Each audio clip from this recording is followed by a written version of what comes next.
Le mystère de la chambre jaune, chapitre 3, qui s'intitule « Un homme a passé comme une ombre à travers les volets ». Une demi-heure. Plus tard, nous étions, Rouletabille et moi, sur le quai de la gare d'Orléans, attendant le départ du train qui allait nous déposer à Épinay-sur-Orge. Nous vîmes arriver le paquet de Corbeil, représenté par Monsieur de Marquet et son greffier. Monsieur de Marquet avait passé la nuit à Paris avec son greffier pour assister à la répétition générale d'une revuette dont il était l'auteur masqué et qu'il avait signé simplement Castigad Ridendo. Monsieur de Marquet commençait d'être un noble vieillard. Il était à l'ordinaire plein de politesse et de galantise. Il n'avait eu toute sa vie qu'une passion, celle de l'art dramatique. Dans sa carrière de magistrat, il ne s'était véritablement intéressé qu'aux affaires susceptibles de lui fournir au moins la nature d'un acte, bien que, décemment apparenté, il eût pu aspirer aux plus hautes situations judiciaires. Il n'avait jamais travaillé, en réalité, que pour arriver à la romantique porte Saint-Martin ou à l'Odéon pensif. Un tel idéal l'avait conduit, sur le tard, à être juge d'instruction à Corbeil et à signer Castigat Ridendo, un petit acte indécent à la Scarlatti. L'affaire de la chambre jaune, par son côté inexplicable, devait séduire un esprit aussi littéraire. Elle l'intéressa prodigieusement, et M. de Marquet s'y jeta moins comme un magistrat avide de connaître la vérité que comme un amateur imbroglios dramatique, dont toutes les facultés sont tendues vers le mystère de l'intrigue, et qui ne redoute cependant rien tant que d'arriver à la fin du dernier acte où tout s'explique. Ainsi, dans le moment que nous le rencontrâmes, j'entendis M. de Marquet dire avec un soupir à son greffier « Pourvu, mon cher monsieur Maleine, pourvu que cet entrepreneur, avec sa pioche, ne nous démolisse pas un aussi beau mystère. N'ayez crainte, monsieur Madeleine, sa pioche démolira peut-être le pavillon, mais elle laissera notre affaire intacte. J'ai tâté les murs et étudié plafond et plancher, et je m'y connais, on ne me trompe pas. Nous pouvons être tranquilles, nous ne saurons rien. » Ayant ainsi rassuré son chef, monsieur Maleine nous désigna d'un mouvement de tête discret à monsieur de Marquet. La figure de celui-ci se renforgna, et, comme il vit venir à lui Rouletabille qui déjà se découvrait, il se précipita sur une portière et sauta dans le train en jetant à mi-voix à son greffier. Surtout, pas de journaliste. Monsieur Maleine répliqua, compris, arrêta Rouletabille dans sa course et eut la prétention de l'empêcher de monter dans le compartiment du juge d'instruction. Pardon, messieurs, ce compartiment est réservé. Je suis journaliste, monsieur, rédacteur à l'époque, fit mon jeune ami avec une grande dépense de salutations et de politesse, et j'ai un petit mot à dire à monsieur de Marquet. Monsieur de Marquet est très occupé par son enquête. Oh, son enquête m'est absolument indifférente, veuillez le croire. Je ne suis pas, moi, un rédacteur de chiens écrasés, déclara le jeune Rouletabille, dont la lèvre inférieure exprimait alors un mépris infini pour la littérature des faits diversiers. Je suis courriériste des théâtres, et comme je dois faire ce soir un petit compte-rendu de la revue de la Scala. Montez, monsieur, je vous en prie, fit le greffier, s'effaçant. Rouletabille était déjà dans le compartiment. Je le suivis. Je m'assis à ses côtés, le greffier monta et fermait la porte. Monsieur de Marquet regardait son greffier. « Oh, monsieur !» débuta Rouletabille. « N'en veuillez pas à ce brave homme, si j'ai forcé la consigne, ce n'est pas à monsieur de Marquet que je veux avoir l'honneur de parler, c'est à monsieur Castigad Ridendo. Permettez-moi de vous féliciter en tant que chorériste théâtral à l'époque. » Et Rouletabille, m'ayant présenté d'abord, se présenta ensuite. Monsieur de Marquet, d'un geste inquiet, caressa sa barbe en pointe. Il exprima en quelques mots à Rouletabille qu'il était trop modeste auteur pour désirer que le voile de son pseudonyme fût publiquement levé, et il espérait bien que l'enthousiasme du journaliste pour l'œuvre du dramaturge n'irait point jusqu'à apprendre aux populations que M. Castigat Ridendo n'était autre que le juge d'instruction de Corbeil. L'œuvre de l'auteur dramatique pourrait nuire, ajouta-t-il, après une légère hésitation, à l'œuvre du magistrat. Surtout en province, où l'on est resté un peu routinier. « Oh, comptez sur ma discrétion » s'écria Rouletabille, en levant des mains qui attestaient le ciel. Le train s'ébranlait alors. « Nous partons » fit le juge d'instruction, surpris de nous voir faire le voyage avec lui. « Oui, monsieur, la vérité se met en marche » dit, en souriant aimablement le reporter. « En marche vers le château de Glandier. Belle affaire, monsieur de Marquet. Belle affaire. Obscure affaire, incroyable, insondable, inexplicable affaire. Et je ne crains qu'une chose, monsieur Rouletabille, c'est que les journalistes se mêlent de la vouloir expliquer. Mon ami sentit le coup droit. « Oui, fit-il simplement, il faut le craindre, il se mêle de tout. Quant à moi, je ne vous parle que parce que le hasard, monsieur le juge d'instruction, le pur hasard m'a mis sur votre chemin et presque dans votre compartiment. »« Où allez-vous donc, monsieur de Marquet ?»« Au château du Glandier, » fit s'embrocher Rouletabille. Monsieur de Marquet sursauta. « Vous n'y entrerez pas, monsieur Rouletabille. Vous vous y opposez ?» fit mon ami déjà prêt à la bataille. « Que non pas, j'aime trop la presse et les journalistes pour leur être désagréable en quoi que ce soit. Mais monsieur Stangerson a consigné sa porte à tout le monde, et elle est bien gardée. Pas un journaliste hier n'a pu franchir la grille du Glandier. »« Tant mieux, répliqua Rouletabille, j'arrive bien. » Monsieur de Marquet se pinça les lèvres et parut prêt à conserver un obstiné silence. Il ne se détendit un peu que lorsque Rouletabille ne lui eut pas laissé ignorer plus longtemps que nous rendions au Glandier pour y serrer la main d'un vieil ami intime, déclara-t-il en parlant de monsieur Robert Darzac, qu'il avait peut-être vu une fois dans sa vie.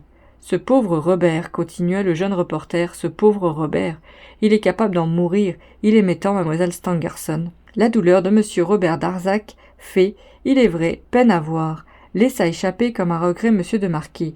Mais il faut espérer que mademoiselle Stangerson sera sauvée. Espérons-le. Son père me disait hier que, si elle devait succomber, il ne tarderait point, quant à lui, à aller rejoindre dans la tombe.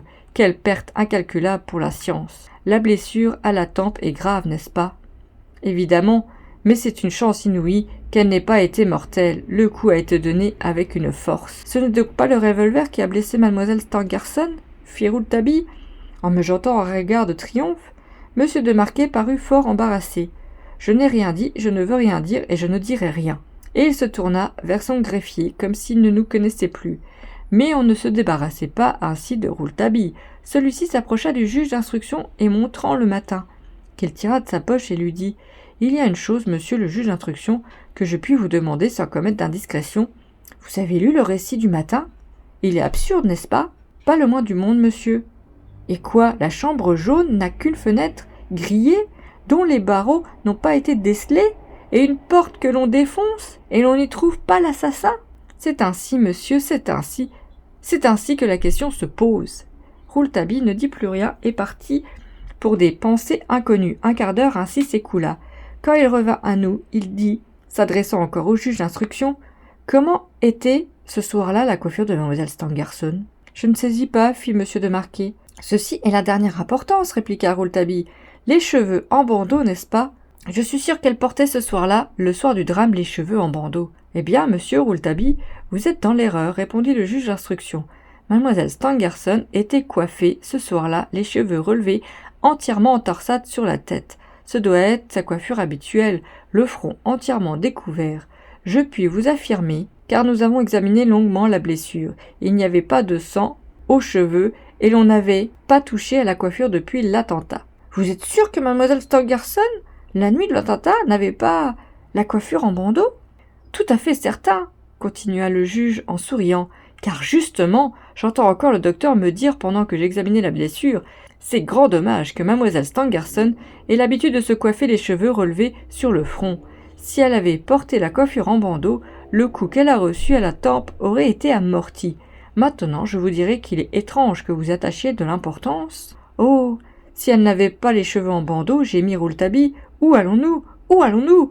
Il faudra que je me renseigne. » Et il eut un geste désolé. « Et la blessure à la tempe est terrible ?» demanda-t-il encore. « Terrible. Enfin, par quelle arme a-t-elle été faite? » Ceci, monsieur, est le secret de l'instruction. « Avez-vous retrouvé cette arme ?» Le juge d'instruction ne répondit pas. « Et la blessure à la gorge ?» Ici, le juge d'instruction voulut bien nous confier que la blessure à la gorge était telle que l'on pouvait affirmer de l'avis même des médecins que, si l'assassin avait serré cette gorge quelques secondes de plus, mademoiselle Stangerson mourrait étranglée. L'affaire telle que le rapporte le matin, reprit Rouletabille, acharné, me paraît de plus en plus inexplicable. Pouvez-vous me dire, monsieur le juge, quelles sont les ouvertures du pavillon, portes et fenêtres? Il y en a 5, répondit monsieur de Marquet, après avoir toussé 2 ou 3 fois, mais ne résistait plus au désir qu'il avait d'étaler tout l'incroyable mystère de l'affaire qu'il instruisait. Il y en a 5, dont la porte du vestibule, qui est la seule porte d'entrée du pavillon, porte toujours automatiquement fermée, et ne pouvant s'ouvrir, soit de l'intérieur, soit de l'extérieur, que par 2 clés spéciales qui ne quittent jamais le père Jacques et monsieur Stangerson. Mademoiselle Stangerson n'en a point besoin, puisque le père Jacques et à demeure dans le pavillon, et que dans la journée, elle ne quitte point son père. Quand ils se sont précipités tous les 4 dans la chambre jaune, dont ils avaient enfin défoncé la porte d'entrée du vestibule, elle était restée fermée, comme toujours, et les 2 clés de cette porte étaient l'une dans la poche de monsieur Stangerson, l'autre dans la poche du père Jacques. Quant aux fenêtres du pavillon, elles sont 4, l'unique fenêtre de la chambre jaune, les 2 fenêtres du laboratoire et la fenêtre du vestibule. La fenêtre de la chambre jaune et celle du laboratoire donnent sur la campagne. Seule la fenêtre du vestibule donne dans le parc. C'est par cette fenêtre-là qu'il s'est sauvé du pavillon, s'écria Rouletabille. « Comment le savez-vous » fit monsieur de Marquet en fixant sur mon ami un étrange regard. « Nous verrons plus tard comment l'assassin s'est enfui de la chambre jaune, répliqua Rouletabille. Mais il a dû quitter le pavillon par la fenêtre du vestibule. Encore une fois, comment le savez-vous ? Eh, mon Dieu, c'est bien simple. Du moment qu'il ne peut s'enfuir par la porte du pavillon, il faut bien qu'il passe par une fenêtre. Il faut qu'il ait au moins qu'il y passe une fenêtre qui ne soit pas grillée. La fenêtre de la chambre jaune est grillée parce qu'elle donne sur la campagne. Les 2 fenêtres du laboratoire doivent l'être certainement pour la même raison. Puisque l'assassin s'est enfui, j'imagine qu'il a trouvé une fenêtre sans barreaux, et ce sera celle du vestibule qui donne sur le parc, c'est-à-dire à l'intérieur de la propriété. Cela n'est pas sorcier. Oui, fit monsieur de Marquet, mais ce que vous ne pourriez deviner, c'est que cette fenêtre du vestibule, qui est la seule, en effet, à n'avoir point de barreaux, possède de solides volets de fer.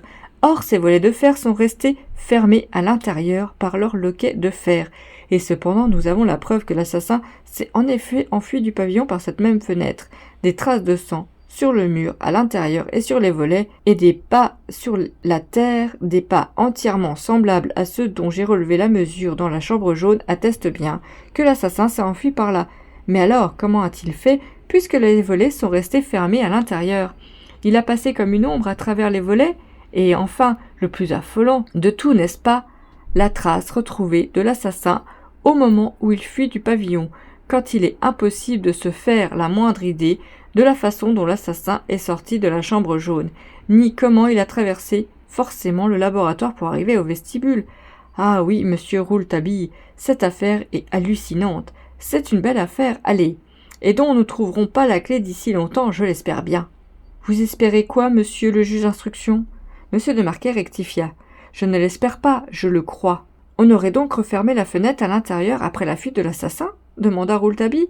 Évidemment, voilà ce qui me semble pour le moment naturel, quoique inexplicable, car il faudrait un complice ou des complices, et je ne les vois pas. Après un silence, il ajouta. Ah, si mademoiselle Stangerson pouvait aller assez bien aujourd'hui pour qu'on l'interrogeât. Rouletabille poursuivit sa pensée, demanda. Et le grenier ? Il doit y avoir une ouverture au grenier ? Oui, je ne l'avais pas compté, en effet. Cela fait 6 ouvertures. Il y a là-haut une petite fenêtre, plutôt une lucarne, et comme elle donne sur l'extérieur de la propriété, M. Stangerson l'a fait également garnir 2 barreaux à cette lucarne, comme aux fenêtres du rez-de-chaussée. Les barreaux sont restés intacts et les volets, qui s'ouvrent naturellement en dedans, sont restés fermés. En dedans. Du reste, nous n'avons rien découvert qui puisse nous faire soupçonner le passage de l'assassin dans le grenier. Pour vous donc, il n'est point douteux, monsieur le juge d'instruction, que l'assassin s'est enfui sans que l'on sache comment, par la fenêtre du vestibule. Tout le prouve. Je le crois aussi, obtempéra gravement Rouletabille. Puis un silence et il reprit. Si vous n'avez trouvé aucune trace de l'assassin dans le grenier, comme par exemple ces pas noirâtres que l'on relève sur le parquet de la chambre jaune, vous devez être amené à croire que ce n'est point lui qui a volé le revolver du père Jacques. Il n'y a de traces au grenier que celle du père Jacques, fit le juge avec un haussement de tête significatif. Et il se décida à compléter sa pensée. Le père Jacques était avec M. Stangerson, c'est heureux pour lui. Alors, quiz du rôle du revolver du père Jacques dans le drame. Il semble bien démontrer que cette arme a moins blessé Mlle Stangerson qu'elle n'a blessé l'assassin. Sans répondre à cette question, qui sans doute l'embarrassait, M. de Marquet nous apprit qu'on avait retrouvé les 2 balles dans la chambre jaune, l'une dans un mur, le mur où s'étalait une main rouge d'homme, l'autre dans le plafond. « Oh oh, dans le plafond !» répéta à mi-voix Rouletabille. « Vraiment, dans le plafond ? Voilà qui est fort curieux, dans le plafond. » Il se mit à fumer en silence, s'entourant de tabagie. Quand nous arrivâmes à Épinay-sur-Orge, je dus lui donner un coup sur l'épaule pour le faire descendre de son rêve, et sur le quai, là, le magistrat et son greffier nous saluèrent, nous faisant comprendre qu'ils nous avaient assez vus. Puis ils montèrent rapidement dans un cabriolet qui les attendait. Combien de temps faut-il pour aller à pied d'ici au château du Glandier demanda Rouletabille à un employé du chemin de fer. 1h30, 1h75, sans se presser, répondit l'homme. Rouletabille regarda le ciel, le trouva à sa convenance et sans doute à la mienne, car il me prit sous le bras et me dit « Allons, j'ai besoin de marcher. » « Eh bien, lui demandai-je, ça se débrouille ?»« Oh, fit-il, oh, il n'y a rien de débrouillé du tout. C'est encore plus embrouillé qu'avant. Il est vrai que j'ai une idée. Dites-la. » « Oh, je ne peux rien dire pour le moment. Mon idée est une question de vie ou de mort pour 2 personnes au moins. Croyez-vous à des complices ? Je n'y crois pas. » Nous gardâmes un instant le silence, puis il reprit. « C'est une veine d'avoir rencontré ce juge d'instruction et son greffier, hein ? Que vous avais-je dit pour le revolver ? » Il avait le front penché vers la route, les mains dans les poches, et il sifflotait. Au bout d'un instant, je l'entendis murmurer. « Pauvre femme. C'est mademoiselle Stangerson que vous plaignez. Oui, c'est une très noble femme, et tout à fait digne de pitié. C'est un très grand caractère, j'imagine. » « Vous connaissez donc mademoiselle Stangerson ? » ?»« Moi, pas du tout. Je ne l'ai vue qu'une fois. » »« Pourquoi dites-vous, c'est un très grand caractère ? » ?»« Parce qu'elle a su tenir tête à l'assassin, parce qu'elle s'est défendue avec courage, et surtout, à cause de la balle dans le plafond. » Je regardai Rouletabille, me demandant in petto s'il ne se moquait pas tout à fait de moi, ou s'il n'était pas devenu subitement fou. Mais je vis bien que le jeune homme n'avait jamais eu moins envie de rire, et l'éclat intelligent de ses petits yeux ronds me rassura sur l'état de sa raison. Et puis, j'étais un peu habitué à ses propos rompus pour moi, qui n'y trouvais souvent incohérence et mystère jusqu'au moment où, en quelques phrases rapides et nettes, il me livrait le fil de sa pensée. Alors, tout s'éclairait soudain. Les mots qu'il avait dits et qui m'avaient paru vides de sens se reliaient avec une facilité et une logique telles que je ne pouvais comprendre comment je n'avais pas compris plus tôt. Fin du chapitre.